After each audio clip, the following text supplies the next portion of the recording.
Hello everyone, I hope I find you well. Welcome to my channel.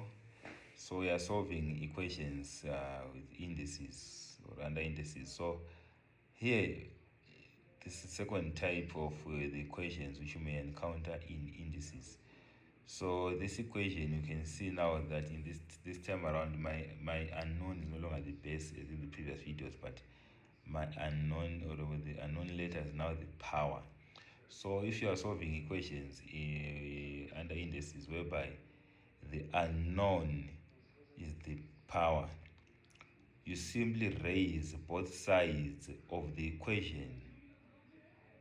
In other words, you write both sides of the equation in index form. As point of correction there, you write both sides of the equation in index form using a common base.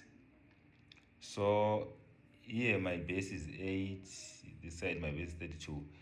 So 8 and 32, they use a common base, which is base 2. So 8 is 2 times 2 times 2, in other words, 2 to the power 3. So I'll rewrite my left hand side number is 2 to the power 3. But remember, this 8 here, the power x, so I'll simply put the x in just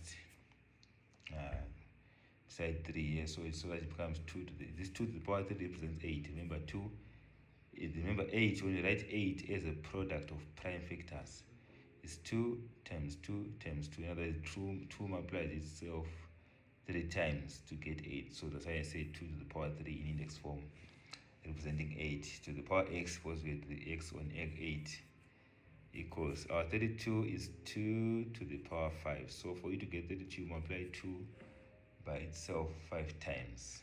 So now I've got similar bases on both sides of the equation. So now I'll leave the bases and concentrate on the powers. So I'll check the powers. So my power on the left side is 3x, and on the right side is 5. So it's now a linear equation. You can see it's now a linear equation. So you take the powers, this power when your bases are similar. You create the powers when the bases are similar, in this case base 2, base 2. So I'll take the power 3x equals 5.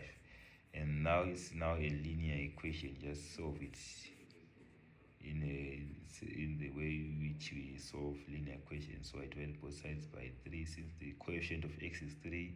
So I divide both sides by 3.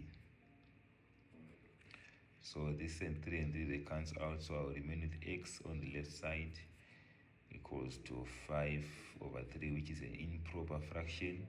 So finally my answer will be x equals to 3 gets into 5 1, remainder 2 over 3. So this will be my final answer.